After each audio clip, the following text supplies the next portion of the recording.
Olá pessoal, aqui é o Marcelo do canal Resenha Forense, de volta aos comentários. A Constituição da República Federativa do Brasil. Maravilha, recados de sempre, ó. Aqui não é um curso de direito constitucional, tá? São apenas comentários didáticos e práticos à Constituição. Se você quiser profundidade, procure resenhaforense.com.br e veja os links na descrição do vídeo. Até dia 6 de março de 2024, inscrições abertas para a primeira turma do curso de Processo Civil do Resenha Forense. O link está na descrição também, aproveite. Muito bem, estamos ainda no artigo 1º da Constituição da República. No vídeo passado eu comentava a adoção da República, né, entre nós, como forma de governo, ou seja, da relação entre governantes e governados. Nós optamos pela República, abstraída a consideração crítica por trás disso, enfim. Estamos ainda no título 1º, estamos ainda nos princípios fundamentais da Constituição da República e estamos ainda no artigo 1º, tá? Hoje eu quero explorar esse trecho aqui, ó. O primeiro caput diz: a República Federativa do Brasil, então eu vou estudar a federação com vocês. A República Federativa do Brasil, formada pela união indissolúvel dos estados, municípios e do Distrito Federal, constitui-se um Estado democrático de direito e tem como fundamentos os incisos aí arrolados. O parágrafo único relembra que todo poder emana do povo, que o exerce por meio de representantes eleitos ou diretamente nos termos da Constituição. Hoje vamos focar nisso aqui do caput, ó. Além de ser uma república federativa, é uma federação que se dá pela formação de uma união indissolúvel dos estados, dos municípios e do Distrito Federal, certo? Então, tem 2 dos comentários ao artigo 1º sobre a federação. Sobre a federação. Também artigo 1º caput.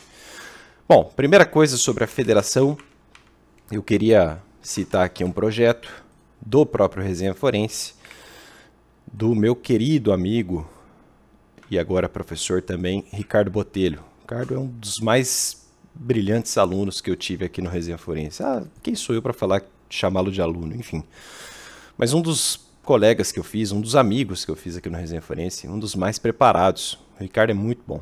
E ele fez um TCC, assim, muito bom sobre federalismo e eu o convidei para gravar um curso sobre federalismo aqui no Resenha Forense. É uma série que ainda tem um vídeo só, mas eu até conversei com ele semana passada, ou essa semana eu mandei um WhatsApp lá num grupo de amigos, com o Felipe, o João e o Marcinho, lá onde a gente comenta o Machado de Assis, né? Lá no Raiz Ocidental. E aí eu falei, ô Ricardo, você vai voltar? Ele falou que vai, que tá, o roteiro tá pronto, é que é só sentar e gravar, tá? Então, Ricardo, alô! Alô! Grava esse vídeo aí pra gente, ou melhor, grave o resto dos vídeos, eu não sei se vai ser só mais um, mas é que realmente o pessoal gostou, tem muita gente que comenta e fala, cadê o resto e tal, mas tá aí. Se alguém quiser entender mais federalismo, mais profundamente ainda, procure este vídeo aqui do Resenha Forense. Eu vou fazer o que eu prometo, tá? Que são comentários didáticos e práticos à Constituição da República. Bom, de novo eu vou me basear no Bernardo Gonçalves, que é um manual bem didático nesse ponto também. Depois eu trago outras considerações. Mas de acordo com Bernardo Gonçalves Fernandes, o princípio federativo define, ou melhor, é responsável por definir nossa forma de Estado. Então, a República é forma de governo, a Federação é forma de Estado, tá? Esse é o linguajar aí dos teóricos de Estado, né? Quando você estuda a teoria geral do Estado, então, Federação é forma de Estado, como é também a centralização, poder, ou melhor, o Estado unitário também é uma forma de Estado, tá? O Brasil seguiu o método federativo, ou o princípio federativo, melhor dizendo, né? Então, o Brasil adota uma federação. Trata-se de uma união indissolúvel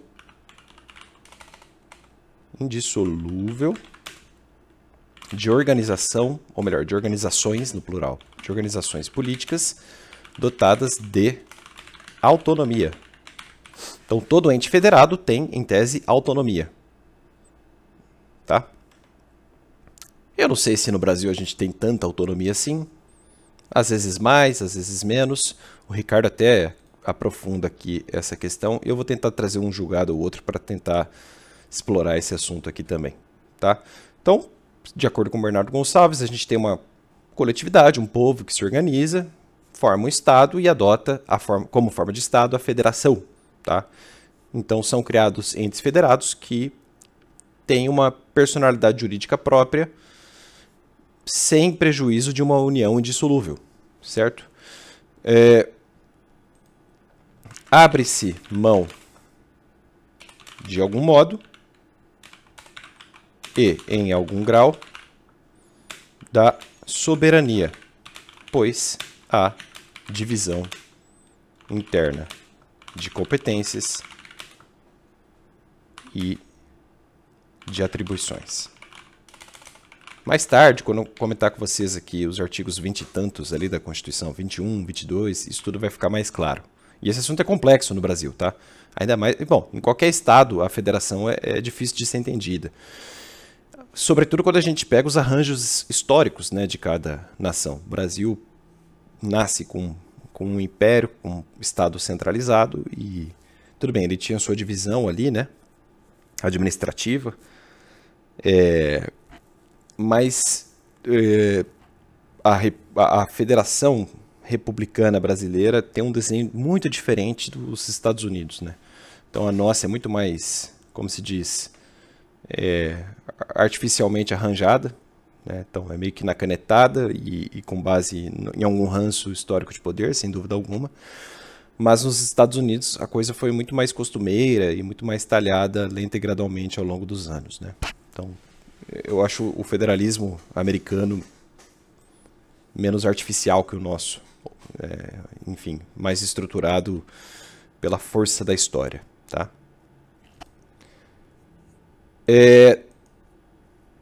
Maravilha. Então, os entes federados têm autonomia. Os entes federados têm autonomia. Por exemplo, os estados têm suas constituições, poder constituinte derivado ou decorrente. Tá? Então, cada estado aqui no Brasil tem a sua Constituição. Não é lá um documento, eu pelo menos, assim, não é um dos mais lidos, nada contra, com todo respeito, mas eu nunca li a Constituição do Paraná. É claro, eu já li a Constituição Federal. Mas o brasileiro não tem o hábito de se imiscuir na leitura de leis estaduais, nem de leis municipais. Claro, tem aquelas que têm uma relevância prática mais acentuada, que é ali, por exemplo, o plano diretor do seu município, de certo, será lido por arquitetos, engenheiros civis, pessoas que cuidam da política urbana da cidade, enfim. No âmbito estadual, as leis tributárias terão lá o seu peso, né? Mas a gente ainda tem essa coisa, essa deferência com a União, né? Então, com as leis federais e com a Constituição Federal também. Né? Tá enraizado em nós e o Ricardo explora muito bem esse assunto lá no curso dele. Bom, no âmbito da teoria geral do Estado, a federação está claramente atrelada àquela noção de território. A federação passa muito pela visão de um território, né, dos limites espaciais da soberania estatal. Há, na federação, um processo de descentralização política. Então você faz uma repartição interna de competências e de atribuições. Por exemplo, no âmbito legislativo, cabe à União legislar sobre direito processual. E ainda assim, no plano legislativo, cabe aos estados legislar sobre direito procedimental. E aí a doutrina processual se mata escrevendo, tentando diferenciar, né, o que é processo e o que é procedimento, enfim. Essa descentralização é um tanto delicada e ela parece simples assim, de forma abstrata, mas quando a gente põe no papel e especula cada assunto, vocês vão notar que o tema é muito mais delicado. Quando eu chegar lá nos artigos 20, 21, 22, tudo isso vai ficar mais claro, tá? Maravilha. Uma observação que eu acho interessante fazer, é uma observação de viés classificatório, tá? Então, de acordo com a origem, a Federação Americana é centrípeta. Ou seja, é da periferia para o centro. É de fora para dentro, de acordo com a origem. Tá? Porque a Constituição americana nasce de um Estado federal. Nesse sentido, o Brasil tem uma federação centrífuga. Opa, o Brasil tem uma federação centrífuga. Do centro para a periferia. É na canetada, né? Por isso que a União, historicamente, sempre teve uma guarida muito grande de poder. A União ainda dita muita coisa, né? Diferentemente dos Estados Unidos, onde os estados têm competência, por exemplo, para legislar e para tipificar crimes, né? Cada estado tem um rito de júri, por exemplo, você percebe isso nos filmes. No Brasil não é assim, né? Você tem um código penal único, você tem um rito procedimental e um processo penal único e assim por diante. Então são federações bem diferentes, né? Assemelham-se apenas teoricamente, na prática são federações completamente distintas. De algum modo o Brasil é inspirado, ou melhor, toda a federação acaba sendo inspirada na Federação Americana, não à toa, um dia o Brasil chamou-se República dos Estados Unidos do Brasil. Tem muito a ver com essa questão federal. Certo? Eu coloquei uma bolinha de tópico, vou puxar aqui que vai ficar melhor. Então fica aí a observação classificatória, né? Bem importante. Eu achei naqueles comentários do Ives Gandra uma passagem muito interessante sobre a nossa opção constituinte, né, envolvendo a federação. Ele coloca aqui uma passagem do Celso Bastos. Eu vou tirar uma foto do celular e vou colar aqui no Word para vocês. Espera aí. Eu vou mostrar essa lição dele, que tem lá uma pertinência histórica, e vou mostrar um julgado que, de algum modo, prova o ponto de vista dele, tá? Então, tá aí, ó. Eu já deixei um facsímile agradável de ler. Ele fala assim, esse livro dele é muito bom, pessoal. Quem puder comprar aí, encontrar, eu acho que hoje está mais em sebo, procurem. É uma coleção muito boa. E ele escreve de um jeito bem gostoso, ó. Ele fala assim: lembro Celso Bastos, saudoso professor, amigo de todos nós, que comentou comigo a Constituição do Brasil em 15 volumes publicados pela editora Saraiva. Naquele trabalho, examinamos em profundidade todas as 23 constituições de países federativos para que tivéssemos um referencial. E quando eu digo este número, enfatizo que não foram apenas 23 constituições diferentes, mas de 23 países federativos. E nessa perspectiva, concluímos que só o Brasil deu ao município a condição de entidade federativa. Isso é muito interessante, pessoal. Vocês vão notar lendo os manuais de direito constitucional por aí. O Brasil, além de ter a figura peculiar do Distrito Federal, né, de um federalismo com um DF, eu não sei se o Brasil é o único caso com um DF, mas eu sei que é peculiar ter o DF, tá? Mas o Brasil tem também, ele arrola o município como um ente federado. E isso é muito forte por aqui, é uma coisa bem brasileira. Nas federações por aí, os municípios até existem, digamos assim, num ponto de vista administrativo, mas não da mesma forma que a gente desenhou aqui na Constituição, a ponto de um município ser um ente federado autônomo. Tá? E eu vou mostrar o peso disso daqui a pouco com um julgado. Segue Ives. A Argentina tem o poder central e as províncias. Nos Estados Unidos, existe o poder central e existem os estados. Mas o Brasil ofereceu aos municípios a mesma força de entidade federativa que tem os estados, o Distrito Federal e a União, a ponto de se dizer, ou melhor, de se poder dizer que, no Brasil, nós temos mais de 5.500 entidades federativas. De fato, só que no Paraná acho que são mais de 400 municípios, né? 5.500 entidades com direito próprio e autonomia política, administrativa e financeira para definir seus destinos. Pois é, a Câmara de Vereadores está aí para provar isso, né? Há leis municipais, há uma prefeitura municipal, o município tem uma vida tributária que lhe é própria, ele lança tributos, ele tem competências tributárias e assim por diante. E ainda diz Ives, eu diria que o Brasil tem 5.500 presidentes, porque na verdade o governador e o prefeito, em sua autonomia, são como presidentes. São chefes de executivo e exercem uma parcela considerável do poder naquele tanto, né? Não sei se chega...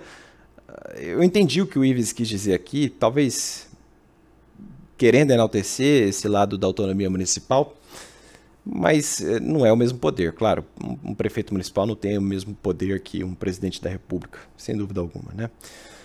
nem simbológico. Tá? E aí diz Ives, o próprio presidente da República, pela Constituição, está limitado às condições e os requisitos impostos para que ele governe em relação a estas entidades. De fato. Percebe-se ainda, ou melhor, percebe-se assim que o Brasil é diferente. Até mesmo o Distrito Federal, que é a sede do governo federal, também goza de autonomia, embora antigamente não fosse assim. Em muitos países que se constituem em federações, o Distrito Federal não tem autonomia, por ser a sede do governo federal. Entre nós, é a sede do governo federal e, ao mesmo tempo, a entidade federativa, e esse é o desenho do Estado Democrático de Direito brasileiro. Então, a Federação Brasileira tem essa divisão aí de 4 entes federados, né? A União, que representa a República Federativa do Brasil até no plano internacional, os estados, os municípios e o Distrito Federal. Uma questão interessante, deixa eu pegar aqui, vejam, uma questão interessante é a seguinte, lá no direito tributário, vocês vão estudar umas regras envolvendo o que a gente chama de isenção tributária. Vejam, cada ente federado tem autonomia e poder constitucional para criar o seu próprio tributo, conforme uma repartição interna de competências.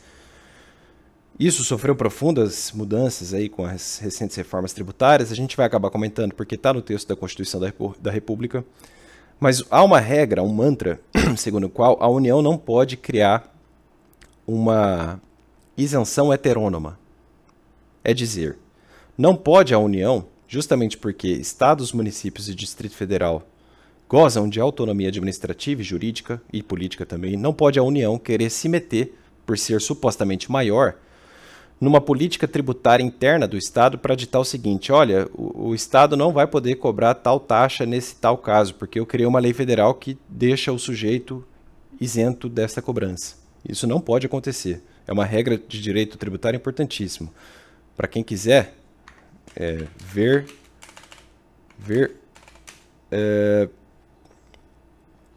o artigo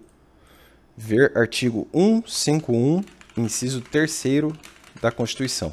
A gente vai comentá-lo um dia, mas dá uma olhada aí no artigo 151, inciso 3º da Constituição. Mas eu tô dando o caso da União, da isenção heterônoma, para dizer o seguinte, e para mostrar a força que tem. Olha como a Constituição traz vários detalhes na sua própria redação. É do artigo 1º que a gente conclui algumas coisas práticas interessantes. Vejam só esse exemplo. O que diz o artigo 1º caput? Diz que a República Federativa do Brasil é formada pela união indissolúvel dos estados e municípios e do Distrito Federal, constitui-se um Estado democrático de direito e tem certos fundamentos, correto? Então vejam, nada impede que a República Federativa do Brasil, que goza de soberania internacional, quer dizer, é reconhecida internacionalmente como uma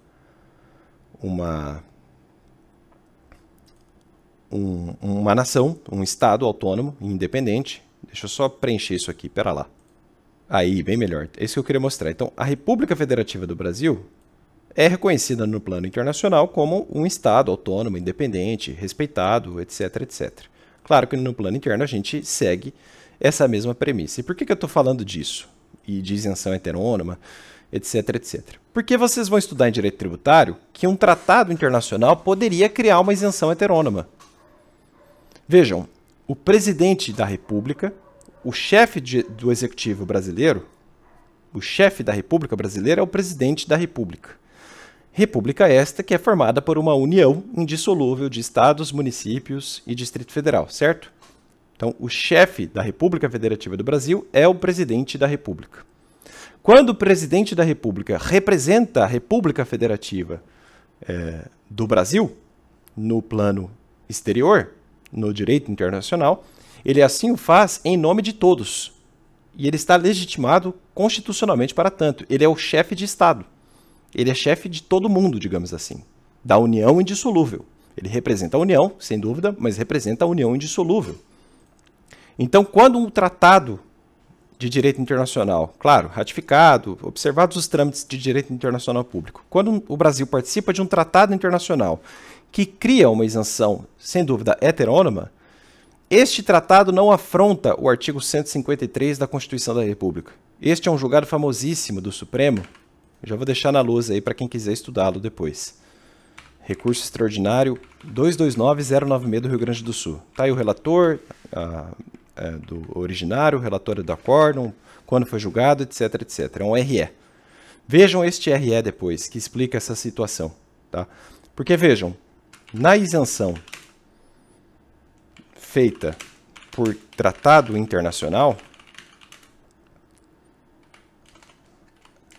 atuou a entidade de direito público internacional, atuou a entidade pública de direito internacional, diversa da União propriamente dita, qual seja, aquela do direito interno, da federação interna. Ora, a República Federativa do Brasil é uma pessoa jurídica de direito público. Então, por exemplo, quando o Brasil celebrou o GATT, que é o Acordo Geral sobre Tarifas e Comércio, quando o Brasil celebrou esse tratado internacional, ele assim o fez através da República Federativa do Brasil, e não através da União Federal. É isso que eu estou tentando mostrar para vocês. Então, isto não é uma isenção heterônoma, afrontosa ao texto constitucional. Não é disso que trata o artigo 151, inciso 3º da Constituição da República. Esta isenção é heterônoma, mas não vem da União, vem da República Federativa do Brasil, representada internacionalmente pelo nosso chefe de executivo, que é o presidente da República. E para quem quiser se aprofundar, procurem depois esse julgado explicando essa situação, que eu acho muito interessante. Tá? Por que um tratado internacional, então, cria uma isenção heterônoma válida? Marcelo, não entendi muito. Calma que vocês vão estudar direito tributário, isso tudo vai ficar mais claro um dia. Tá? Só para mostrar essa questão do município ter certo poder, né? Então, ó, nota sobre o município. O ente federado município, né? O município não é, digamos assim, um ente diminuto. Quer dizer, é óbvio que territorialmente ele acaba sendo menor do que a União, propriamente dita, sem dúvida alguma, mas ele é um ente federado e é uma entidade política, tem sua autonomia política, tem sua independência administrativa e até certo ponto, etc, etc. Obedece, sem dúvida alguma, o regramento da Constituição da República e a repartição interna de competências, mas ele tem lá uma estruturação que lhe é própria, tá? Tem vida financeira, etc, etc. Tá? O artigo 158, inciso 4º da Constituição da República, destina 25% do produto da arrecadação, do imposto do Estado sobre operações relativas à circulação de mercadorias e sobre prestações de serviços de transporte interestadual e intermunicipal, é o ICMS, né? E de comunicação. Ver também incisos 1 e 2 do artigo, ou melhor, do parágrafo único do artigo 158, onde há outra divisão para casos específicos, é a regra dos 65% e 35%, estudem lá depois, mas enfim, tem um dispositivo da Constituição que fala, olha, esse imposto aí que é estadual, eu já estou carimbando, 25% será dividido conforme tal critério para os municípios do Estado. Vejam, o Supremo tomou uma decisão sobre esse assunto, num caso envolvendo aqui a minha terra, tá? O Supremo na ADIM, número 2355 do Paraná, o Supremo decidiu que é inconstitucional lei estadual, no caso era uma lei do Paraná, que dite como o município deve aplicar recursos recebidos a título de repasse de ICMS. Olha a importância disso. Vejam, a Constituição dita o seguinte: o ICMS, que é um imposto estadual, não tenha dúvida disso, eu mando ao Estado o seguinte: olha, você vai arrecadar, é a sua competência, o ICMS, etc, etc. ICMS é um imposto estadual. E a Constituição traz essa regra de direito financeiro. 25% vai para os estados. Ou melhor, 25% é redistribuído para os municípios. E aí não pode uma lei estadual, a pretexto de ter uma certa autonomia também, né? Não pode a lei estadual falar: olha, o município vai gastar assim assado. O Estado não pode recarimbar esse dinheiro. Porque o município, ao lado do Estado, ao lado do DF e ao lado da própria União, o município está arrolado aqui, ó, como um ente federado. E ele tem sua autonomia, ele tem sua independência, digamos assim, ele tem uma Assembleia Legislativa, que é a Câmara de Vereadores, para votar as regras orçamentárias, não é o Estado que pode decidir isso, etc, etc. Tá? Eu acho que esse caso final que eu citei, né, esse julgado final, calha bem a mostrar o poder do município aqui no Brasil. Não é tanto como disse o Ives aqui, na minha opinião, com todo respeito, mas é um poder acentuado, né? 25% do ICMS em São Paulo, por exemplo, é uma verba considerável. Tá? E não pode o Estado de São Paulo querer ditar como São Carlos, por exemplo, município paulista, vai gastar esse imposto ou essa repartição interna de tributo. Tá? Bom, meus amigos, eu me remeto principalmente à série do Ricardo Botelho e fico satisfeito por aqui. Eu acho que esse era o objetivo central, que é fazer um comentário prático, rápido, breve, e mostrar para vocês assim, olha, como um detalhezinho, né? Só de saber que é uma federação e no que consiste uma federação, só de saber esses tópicos aqui, vocês vejam como isso chega na jurisprudência, como que o assunto é discutido e como que as coisas não são tão simples assim, né? Você precisa refletir, pensar, navegar no texto com calma, certo? Obrigado, pessoal. Um abraço forte e até mais.